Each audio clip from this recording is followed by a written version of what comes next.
I'll have to be honest with you. First thing I'm going to mention right up front is it's free.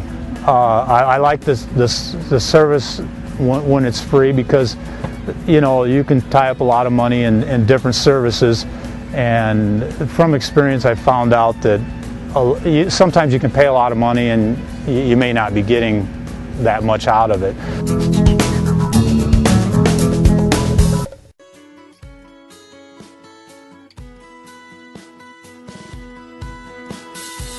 Good afternoon and welcome to GrainTV. It's June 26, 2013. To my left is Logan Burgess and I'm Brock Shimbino. Once again, we had a mixed day in Chicago. Let's turn over to Fire Tip to see how we ended.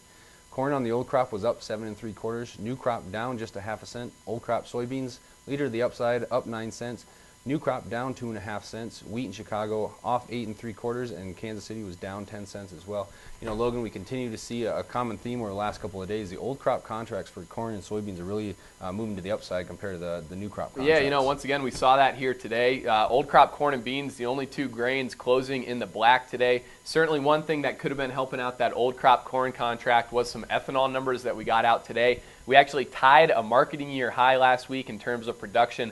On average, 885,000 barrels per day reported by the EIA today. And as you can see here from our charting ethanol production, the red bars here are weekly production. That ties a marketing year high. So a very strong number there. Certainly wouldn't have been surprised if that didn't help out the corn market a little bit here today. Bottom line, though, is that this trade is really focused right now on the numbers that we're going to be getting out on Friday. On Friday, we're going to be getting planted acreage and quarterly grain stocks. Certainly ethanol consumption, Brock, here over the last quarter is something that's going to be greatly affecting the quarterly grain stocks numbers for corn. Kind of run down what the trade's expecting there. You know, the quarterly grain stocks for corn, we're looking at a pretty big reduction. If you take a look at the third column here, compared to where we were last year at this same time, we're looking at about a 250 million bushel reduction from where we were last year at the same time. Soybeans significantly lower as well, about 220 million bushels there. Yep. And for wheat, just slightly above where we were last year at the same time. I think that really the number for the quarterly grain stocks that everyone's going to be focusing on is going to be that soybean number. We know that we have incredibly tight stocks. We've seen that show up in the cash market. Right. We've seen incredibly strong basis levels, both for soybeans and for corn in all actuality. And you know, something that we have to really keep in mind is export sales have been revised quite a bit lower for corn in particular, right, and for soybeans as well. Yeah, absolutely. Well, that's kind of what people are looking at for the old crop here. Certainly those quarterly grain stocks are going to kind of dictate old crop futures here for the next several weeks. But really driving new crop futures is going to be that planted acreage number. Let's take a look here at the slide, just detailing what the trade's expecting there. The middle column is what the USDA projected for acreage in their June WASDE report. The right column here is on average what the analysts are expecting for the USDA to report on Friday.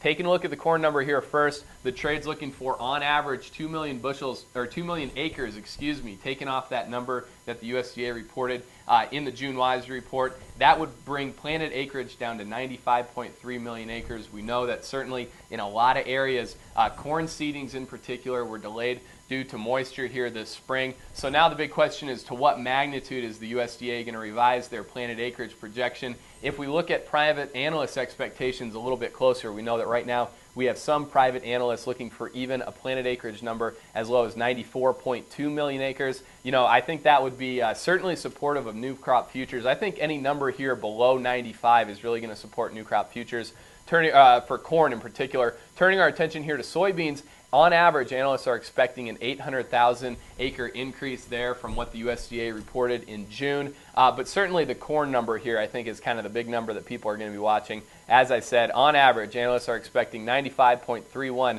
million acres reported there in Friday's report. We'll keep you posted on any changes that come down the line tomorrow. Not expecting a lot. I think tomorrow, Brock, the big focus for the trade is going to be the export sales report. I know you have some expectations there as far as what's expected. Right, yeah, the export sales report does come out tomorrow morning. If we take a look at the expectations for wheat, 350 to 550,000 metric tons are expected. Old crop corn, 100 to 200,000 metric tons, 150 to 250,000 metric tons for the new crop. Soybeans, just barely any export sales expected for the old crop, only 100,000 metric tons there.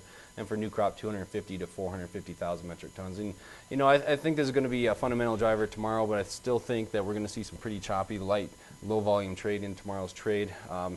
But, if we take a look at a little bit longer term picture of what the export sales have been doing for this year, corn is only about 8 million bushels ahead, soybeans about 51 million bushels ahead, and wheat about 35 million bushels ahead. Keep in mind, though, that corn export sales have been revised lower several times over the last few months since the last quarterly grain stocks report. So we could see that actually boost the quarterly grain stocks here just a little bit. Absolutely. Well, we'll keep you posted on that export sales report when it comes out tomorrow on Twitter. You can find us over there at GrainTV. And just a heads up here, we still have our promotion going before Friday's report. If you sign up before then, we will give you 4 free trades and refund the cost of your wire. So it's cutting it close, but it's not too late to get in here under the wire. Give us a call if you're interested in that. Our number here at the office is 877-472-4607. In general, that's what we saw here for a Wednesday in the grain market. Thanks a lot for joining us. We'll see you here tomorrow for the export sales report.